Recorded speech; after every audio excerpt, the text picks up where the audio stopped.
And let me see. Are we live? Let me see.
If anyone can hear me, this is my first attempt at a stream, so I'm just trying to get set up. Yeah, I'm gonna try to get chat started, or I'm gonna try to get the chat pop-up started. I should probably let people know I'm doing this too.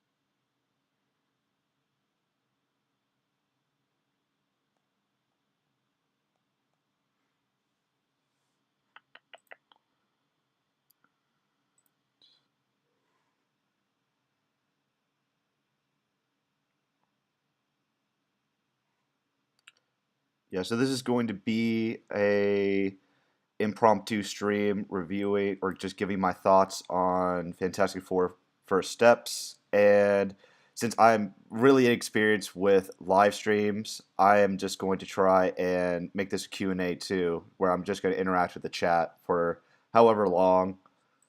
And yeah, just to have fun.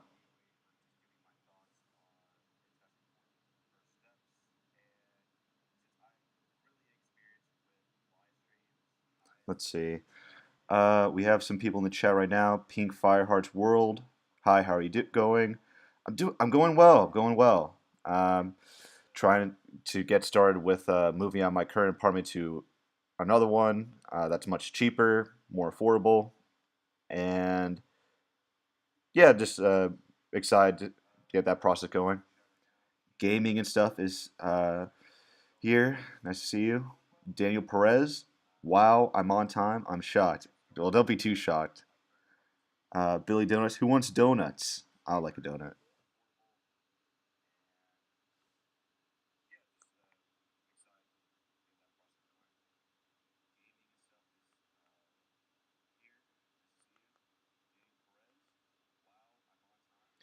I'm just gonna wait until we get some people in.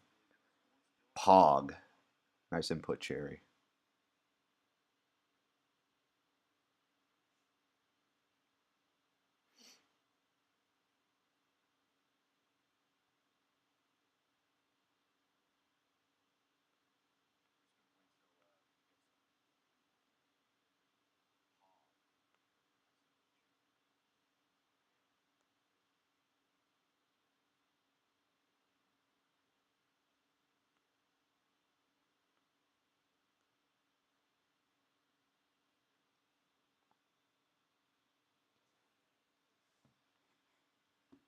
Yeah, again, apologies if this is a very low effort stream. I've never live streamed before in the past, so I'm just gonna try to give this a try. Uh, but I guess I can start talking about Fantastic Four First Steps. This was the latest and I think the last Marvel movie to come out this year. Uh, and I would say it was one people were looking the most forward to because the Fantastic Four is a pretty well established team in the comics. They've been around just as much as all of their other characters, if not longer. They've been around since Spider Man, the Avengers, everyone in the Avengers. So yeah, very old team uh, that Stan Lee, Jack Kirby were involved with, and they were they were so popular, so famous that there were numerous other attempts at creating at making a film. I would say most of which failed, or if not all of them failed. You had the 1990s version or film that I'm gonna be honest, looked like a porno. It looked really bad, even for its time. The Thing looked good, I guess, in terms of costume design, but other than that, nothing really special. And you had the early 2000s early 2000s films, Fantastic Four and Fantastic Four: Rise of the Silver Surfer, and those are the ones most people are established with in terms of live action superhero adaptations of the characters. Uh, Chris Evans played the Human Torch before playing Captain America. Uh, yeah, and even though like they're not good films, people tend to have like a positive reception to them because of nostalgia.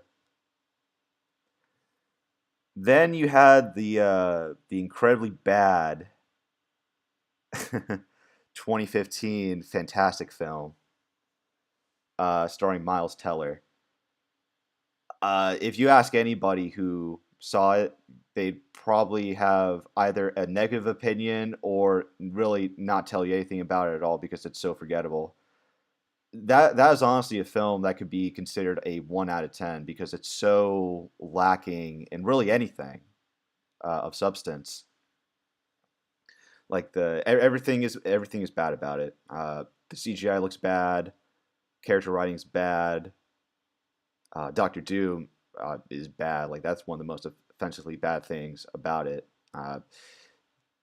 They make this complex character of Doom and make him just a really generic bad guy. Unforgivable.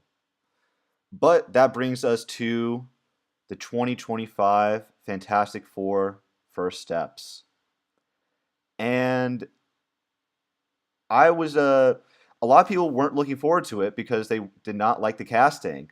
Pedro Pascal, especially, everyone did not really think he had the acting chops for the role. He didn't look as though he would make a convincing read. I'm gonna be honest. Like out of everyone in the cast, I probably enjoyed his take on the character the most.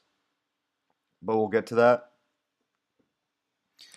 You also had Joseph Quinn from Stranger Things, or like he's mostly known from season 4 of Stranger Things. He's playing Johnny Storm. You also have Vanessa Kirby. I forget what else she was in, but she,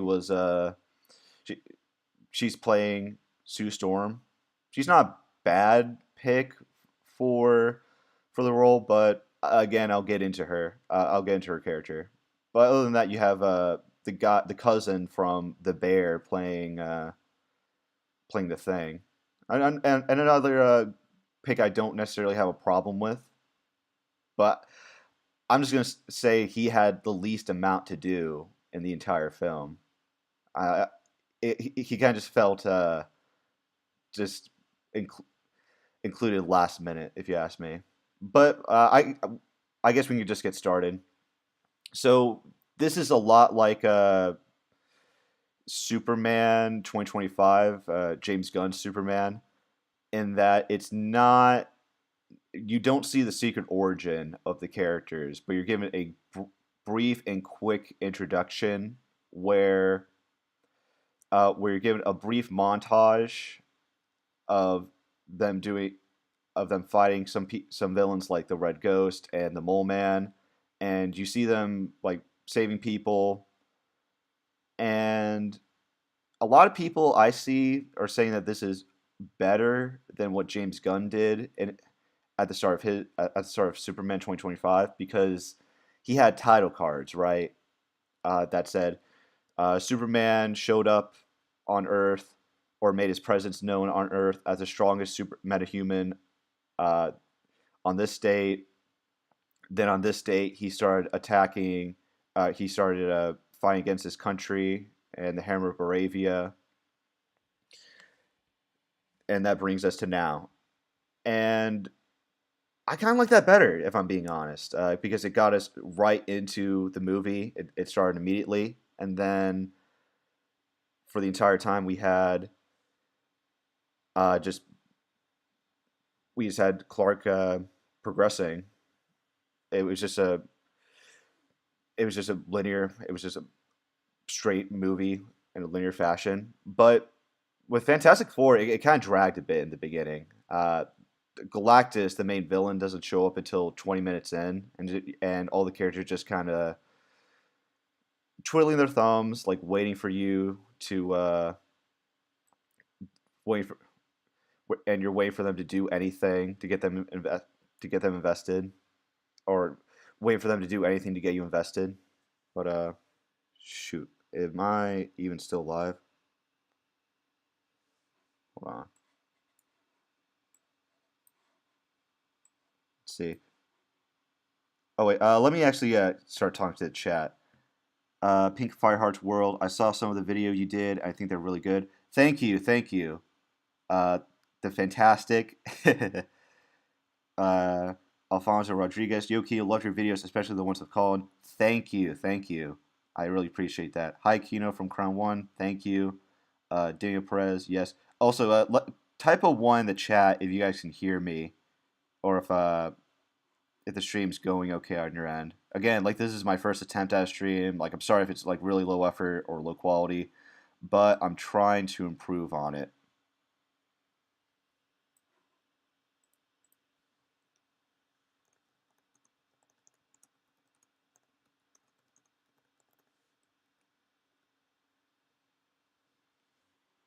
I'll type in the chat too.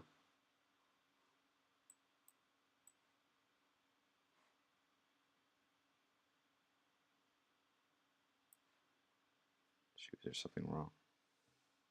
Oh, sweet. Okay, so Daniel Perez says it's all clear. So, all right. So where was I? Let's see.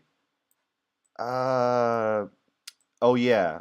We were talking about the beginning. Yeah. So like I said, a lot of people are dunking on Superman, like, and saying that even though Fantastic Four is good to mid, it's way better than Superman 2025. And honestly, I don't see it. I honestly, even though I have some gripes with Superman 2025 in terms of plot, I thought it's a better film than Fantastic Four First Steps, if I'm being completely honest. Because there are moments that were really well done that will make me remember that film at least. In Fantastic Four First Steps, I'm along with anyone else who saw it is probably going to struggle thinking of anything that happened in it in a few months from now. Just like all these other MCU projects that have been released that nobody really cares about. Nobody's going to remember Thunderbolts. Nobody's going to remember Brave New World, and I don't think they're going to really remember Fantastic Four First Steps. Well, with that being said, Galactus is the main threat of this movie. Uh, he appears one day suddenly uh, in the skies of New York City, where the Baxter Building, where the Fantastic Four live, and the Silver Surfer, who is not Norrin Rad like in the comics, but his wife, Shah Labal, I think is her name, and she uh, pretty much plays his role, the role he played in the comics originally, by warning Earth, saying that, "Yo, he's my boss is going to eat your planet, so just prepare for it. You can't really do anything, but yeah, just accept your fate, and yeah, get all of your affairs in order." And obviously, the Fantastic Four are just like, "F that, fuck that. We're gonna try and stop them." So they establish. It's kind of weird because, as we all know, the Fantastic Four got their powers through a botched space mission through a rocket, and their solution, and when they're meeting Galactus, it's just not really a struggle at all because they have like a fully functioning rocket that they can pilot no problem, and it's kind of like, kind of convenient, but okay. And eventually, they get to Galactus. They see that he's already destroying other planets. He's already eating them. So there's a lot of tension, a lot of stakes, and when they meet with Galactus, that's kind of where the film starts to really go downhill for me because they're they're not simply there to beat up Galactus because he's so powerful, right? They're trying to be diplomatic. They're trying to reason with him, say, "Hey, is there anything we can do to have you spare our planet? Is there anything we can provide for you?"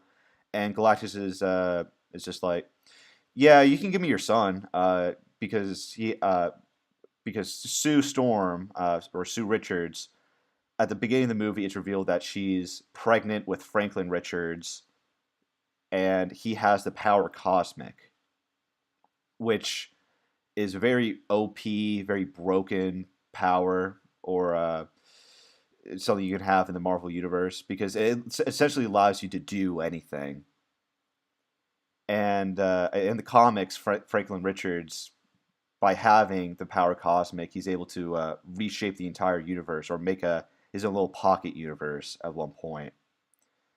Yeah, so yeah, I don't get how they. I'm sorry, plant scopes. I don't get how they even track Silver Surfer or how that leads Galactus. Yeah, because she's so fast, right?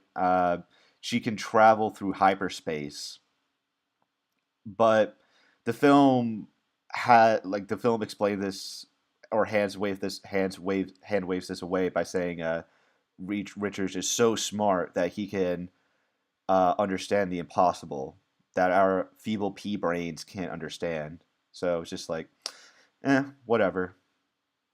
But once they talk with Galactus, that's when, and he asks for their son, Reed and Sue's son. That's when negotiations start to fall apart because they respond very emotionally, which is understandable because a lot of parents in that situation wouldn't want to give up their kid. But it kind of bothered me a bit because you would expect these representatives of Earth to be prepared to just uh, negotiate with Galactus, and instead of just going, we're not letting you have our son, you monster, you dastardly villain," and then just running away. You would expect them to say, "Okay, can you elaborate a bit? Like, when exactly, if you need our son, do you need him right now? Do you need him later? Like, because Galactus is a cosmic entity, right? Uh, a few years or a few decades could be reasonably nothing to him. It could he could be willing to wait, but they never really pursue that as an option.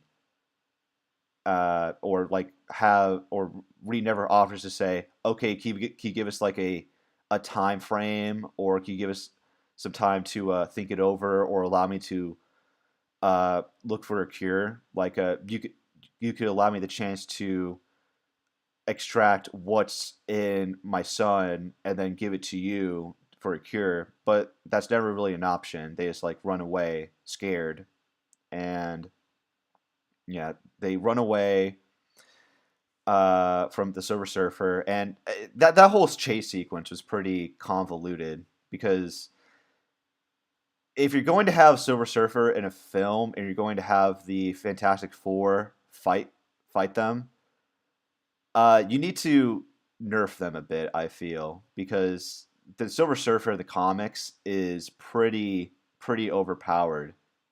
They didn't even really beat him when he first appeared in the comics. He just felt pity and he just saw what humanity had to offer and said, "No, humanity is beautiful. Humanity has a lot of potential.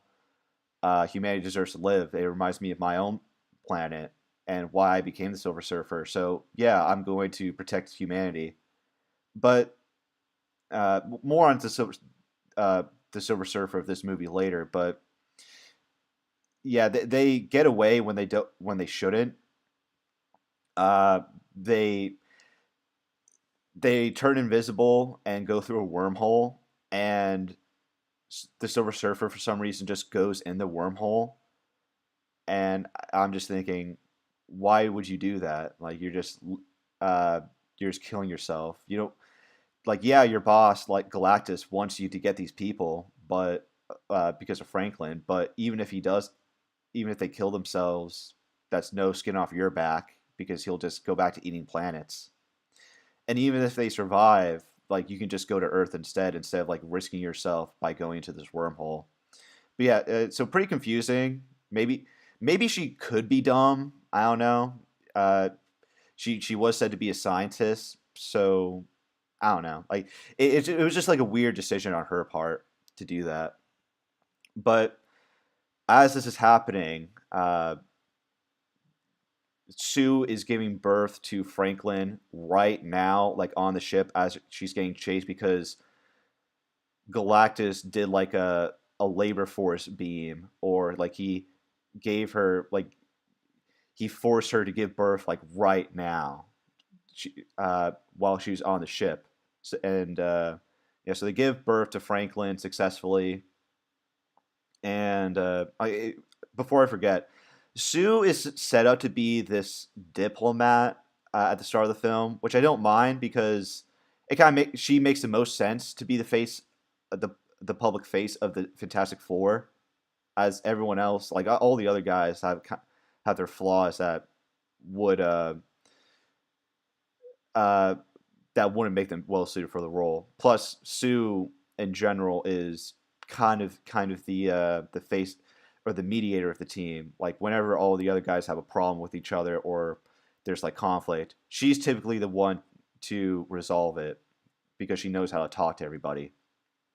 But yeah, so I didn't really have a problem with her being a diplomat other than we don't really see how she becomes one in the first place. That's just my major problem because I would say her major struggle as a character is trying to assert herself, trying to make herself be heard, uh, trying to make herself be heard through all of these strong personalities on the team. And yeah, a lot of things just get skipped over that would have been interesting, which I think is very unfortunate. Like, you don't need to have the secret origin, but you do need to show characters going from point A to B. But that being said, they get back to Earth, and this is this is part of that kind of pissed me off, and a lot of other people who even praise the film kind of were pretty bothered by. And it's that once they get back on Earth, they immediately do a press conference, or they're immediately told to do a press conference. And Reed, for some reason, goes in front of the entire world and says, "So yeah, we didn't beat Galactus. He wanted us to give up our son." I said, "No way."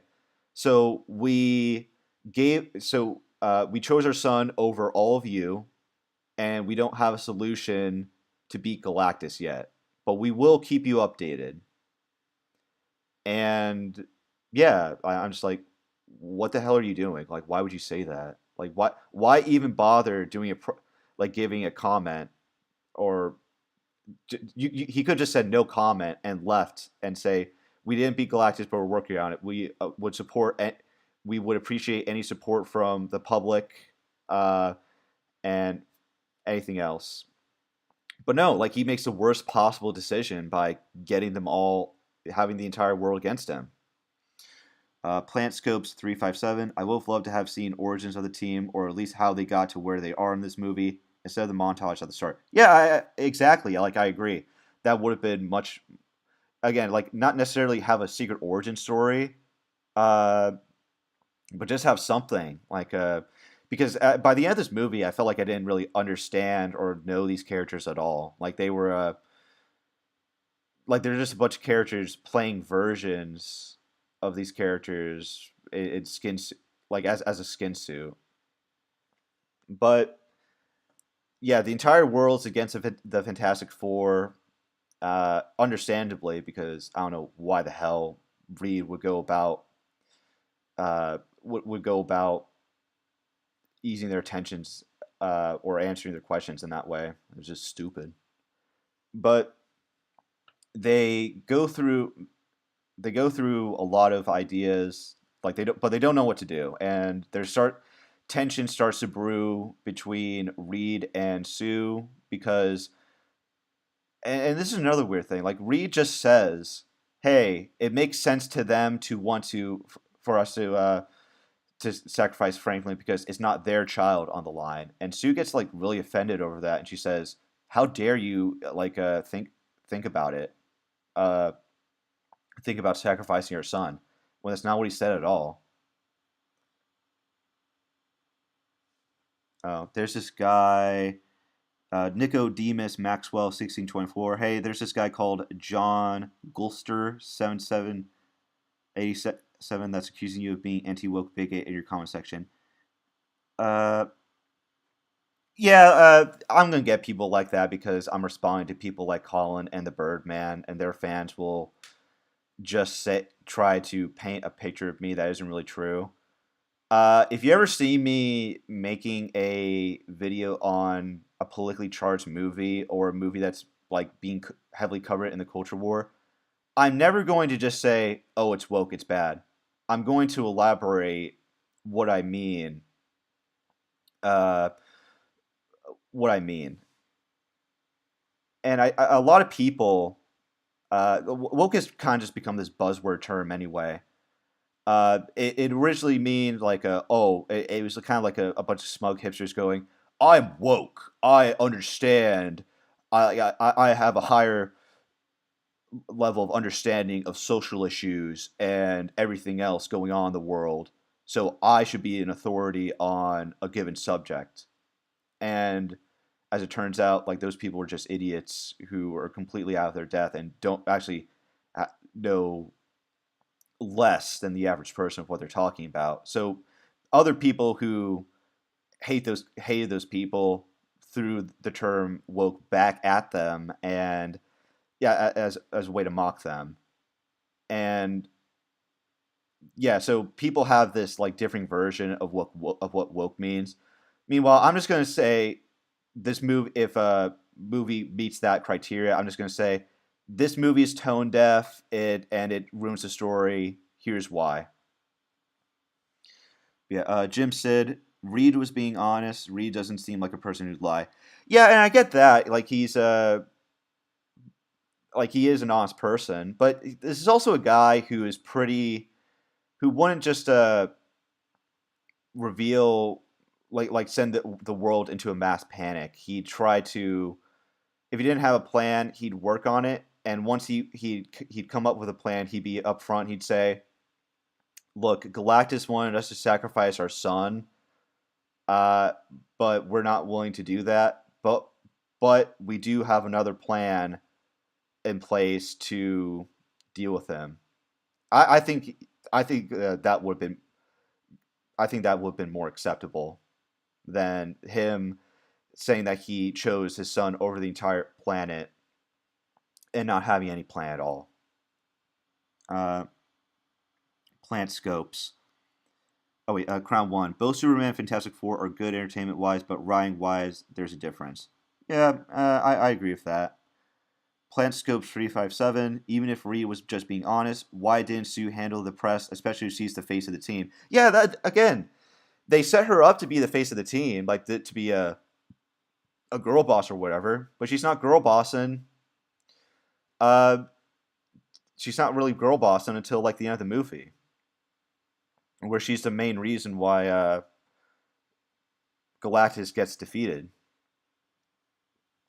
But yeah, there's conflict between Rhea and Sue.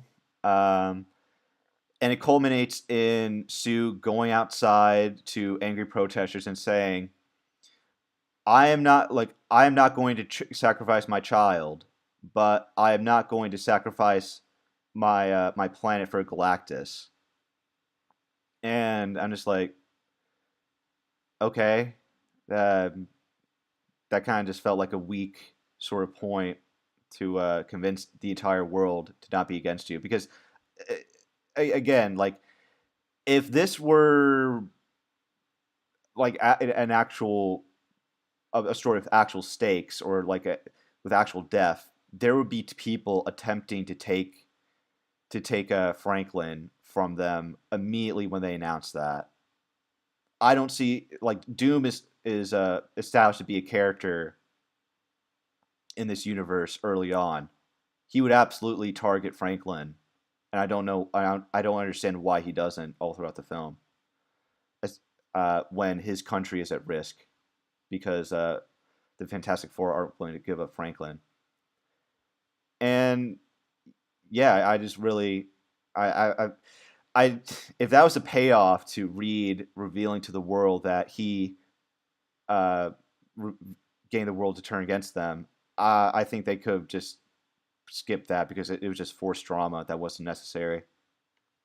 But through her speech, she mentions she would go to through she would go from heaven to earth or something for both her son and the planet. And Reed goes, "I have an idea. Why don't we push?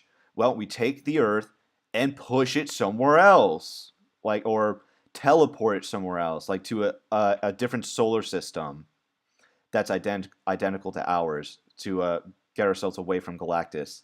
And it's like that's such a rushed and stupid plan because the only time he teleported something previously was with an egg, which is nowhere comparable in scope to the entire planet Earth.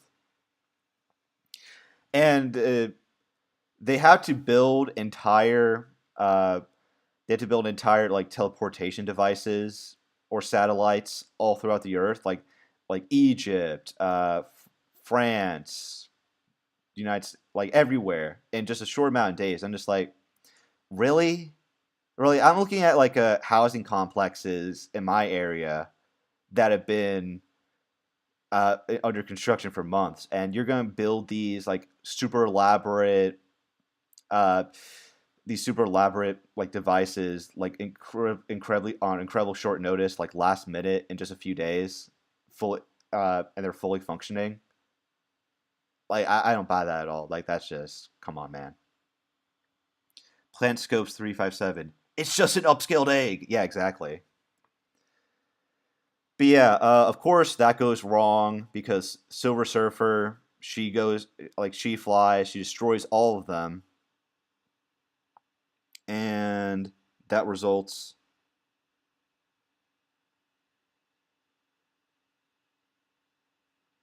Let's see.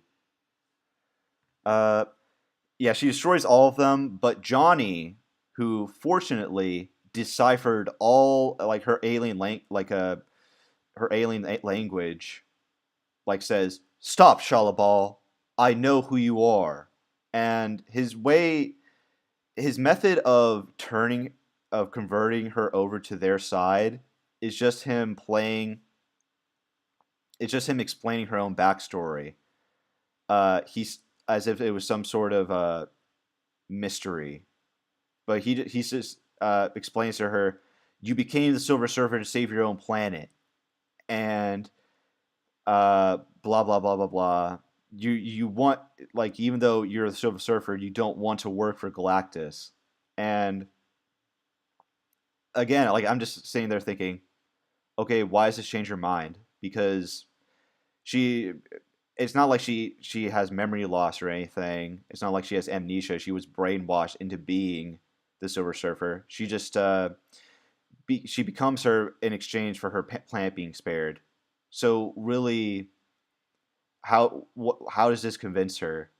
Because the situation is still the same. Like she would, if she stands against Galactus, her and loses, her planet still gets destroyed afterwards, along with this planet.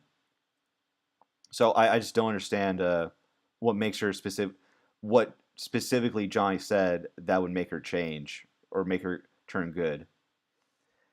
It would have made sense if she was good from the beginning and just like warning Earth, uh, or if they just like made her naturally sympathetic to Earth from the beginning after like experience, or just becomes gradually sympathetic to Earth after experiencing what it has to offer, like in the comics. But nope, it's just in like another rushed plot point, and that leads to her leaving, and we don't see her again until a climactic fight, and then we once that happens, after she destroyed all of the teleportation satellites, Reed then gets the idea to just say, okay, let's like Tom and Jerry this shit where we just create this giant where we use our remaining teleportation satellite or portal to just push Galactus through using a mousetrap with Franklin as our cheese, so to speak. And they do that, and they just like a completely nerfed Galactus in this movie, because in the comics he's not just a giant, right? He's a cosmic entity who wields the power cosmic. He can do a bunch of he could perform a bunch of like powerful feats, because if he was just a giant, then that wouldn't necessarily be an issue. But here they have it's that they have his ship be the main sources of his power, so they just get him to come down from his ship. I'm just like, okay, well, if they're using Franklin as bait, couldn't he do like anything else to get him besides coming down in person? Because they established that he has a tractor beam or something. I don't know why he doesn't use that, but he comes down. He's not really he doesn't really have any powers besides just being a giant. And they fight him a bit. You get this big climactic battle, and it ends with Sue and Silver Surfer dying or sacrificing themselves to push Galactus through the portal. And like he's not dead. Like let's be clear. He's just somewhere else in the universe, so he can easily come back and just eat all these other planets. It might take an incredibly long time, but he's probably going to come back. So it didn't really feel like a satisfying ending in that regard, because you didn't defeat the main villain. You just kind of prolonged his. You just kind of prolonged him in a way, which I get is kind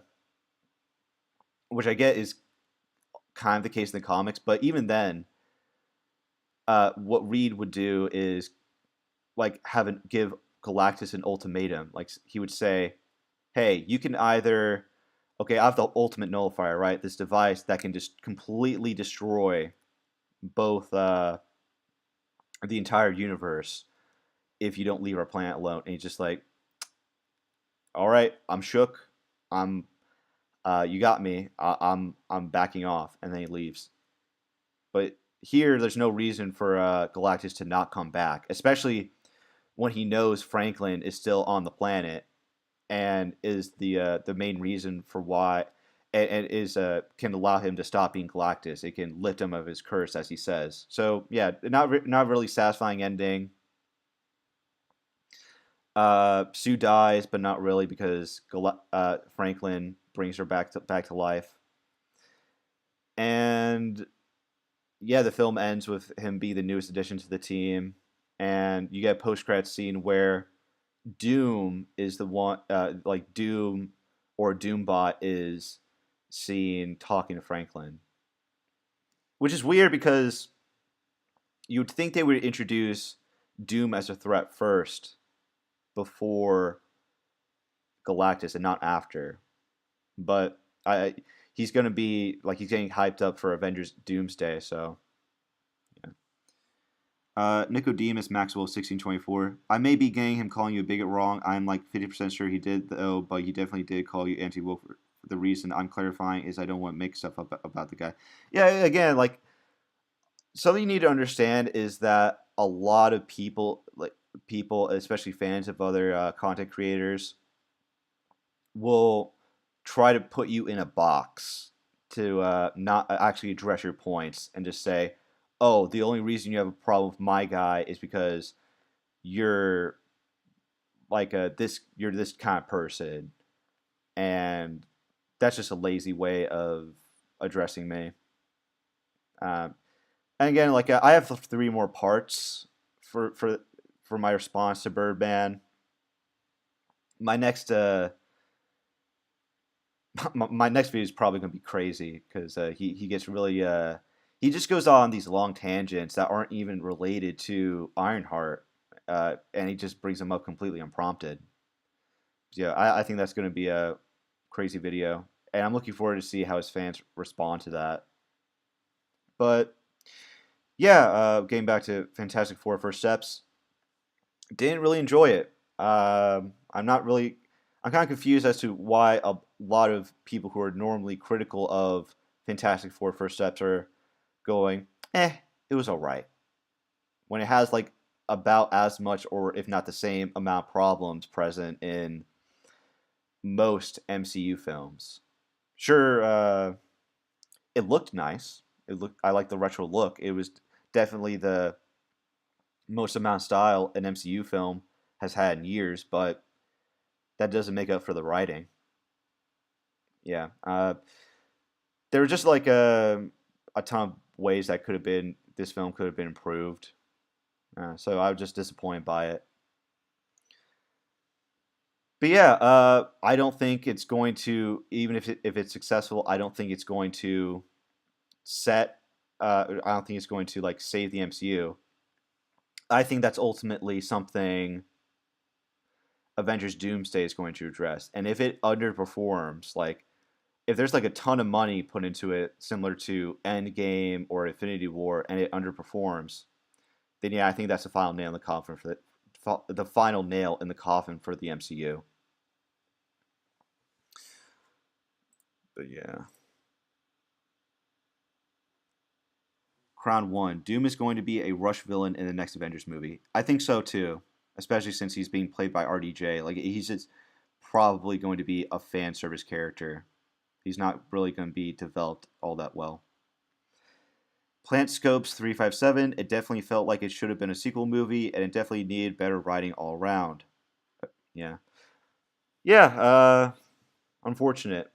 It's going to be called the best Fantastic Four movie, to be sure. Um, and it probably is. Doesn't make it a good movie for that reason, though.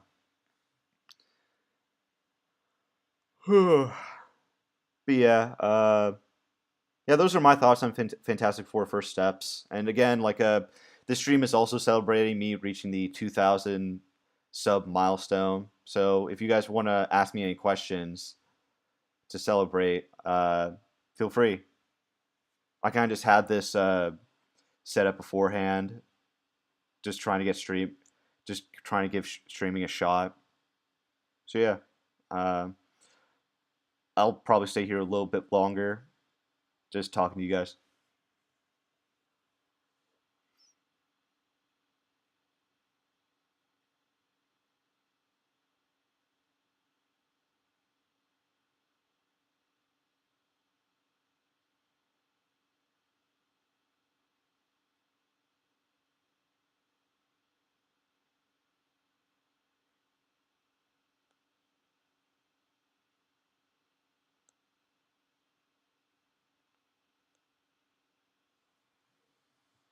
Do you watch the new Jurassic World movie? And congratulations.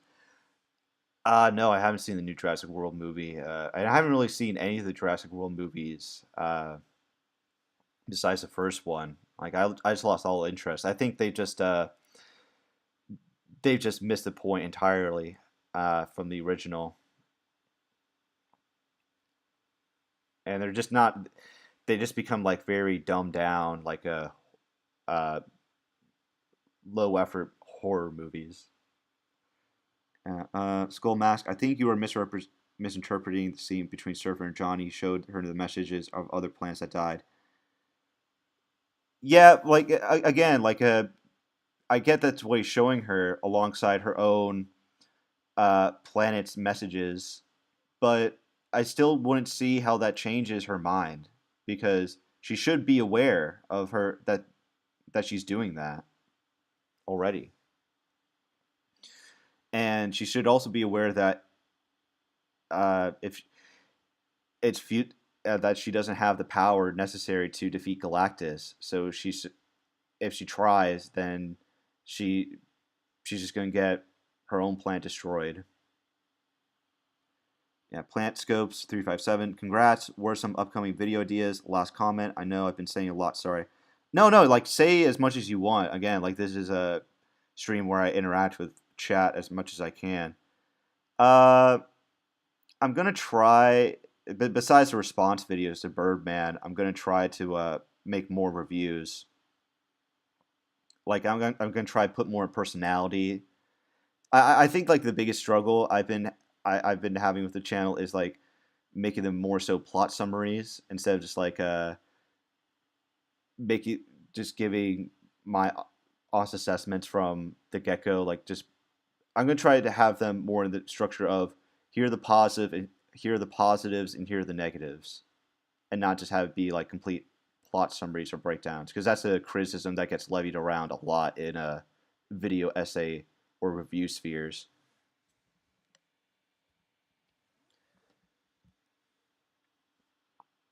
But yeah, if there's any videos you guys want me to do, if there are any like other video ideas you want me to address or make videos on, just let me know like in the comments or like join my Discord and let me know in the video ideas channel. I'm trying to like just organically grow the Kino Flex army, so to speak. Yeah. And again, again like I understand that this is a very low effort stream because I have like no experience whatsoever streaming, so I'm just winging it. And in the future, I'll plan these much more. Uh, I'll plan these to be much more much better than they are now. Yeah, doesn't look like we're getting a whole lot of comments. I'll just have like I'll just wait a bit, but we don't get anybody else. Like I'll just end the stream. But yeah, I'm super excited, like super grateful that there are 2,000 people willing to subscribe to me, just like watch my videos, see what I have to say. Uh, it's by far something I wouldn't have imagined this getting this quickly, and I really appreciate everyone who's been showing me support thus far. Congrats, and have you watched the new Peacemaker season 2 trailer? What are your thoughts? I haven't seen it yet, but I do like John Cena's Peacemaker. I think James Gunn has the best thing about him is that he has a, a talent of making obscure characters very entertaining to the public, while still capturing what made them special in the first place. Do you think Mark not helping during this evil Mark situation is character assassination? No, I do not. From Invincible, no. One of the main aspects of Invincible is how you can get away with things other people aren't willing to if you have power. And Mark is established to be kind of an asshole at points, and he gets away with it because of his powers. because nobody can tell him can get him to uh, nobody can get him to really pay or just do the right do what they want them to do. And that's kind of the point of Powerplex. Like I see a lot of people saying that Powerplex is a dumb villain, like he's a dumb filler villain, because like his reasons for hating Mark are really dumb, are pretty delusional. But the point with Powerplex is that Mark can, even if he does something wrong, there's very there's very little everyone else can do because he's so strong. Like, and he's their main weapon against the Viltrumites. And this is an aspect that gets explored more in the later seasons. Like a big example are Omni Man and Anissa. I see a lot of people also have a problem with Anissa's character. They think Robert Kirkman is being pretty insensitive with her character, of how he can just forgive someone who does something like that. You like can sexually assault someone like Mark and get away with it. But the point of that, she's not really forgiven per se. She's like, it's put to the side and just unresolved because they need her help to fight the final villain. Do you read the comics? Yes, I read the comics for Invincible. I'm a pretty big fan. Yeah. Do you think? Let's see. Yeah, I'm looking forward to the new Invincible season. Hopefully, the animation isn't noticeably bad at points. But yeah, uh, yeah. I'll best I can say for the future of the channel is that just gonna keep on grinding out videos when I can. Uh, I'll take whatever suggestions you guys want from me, and I'll make videos off of them if I can. But yeah, seems like we're not getting a whole lot of comments, so I think I'll just end it now. So yeah, if you're new here and you like this very low effort stream, admittedly low effort stream, I would encourage you guys to check out my videos, which have much more effort put into them, like are much more competently made. And yeah, in the future, I'll try to get better at making impromptu streams like this. Yep, good first stream. I definitely watch another. I catch it. Add music on the next one if you can. Yeah, I'll try add like copyright free music. That's a good point. And I also think I'll get some friends on here. We can react to videos. Okay, I think that'd be fun for a chill stream. But yeah, other than that, I'll catch you guys later.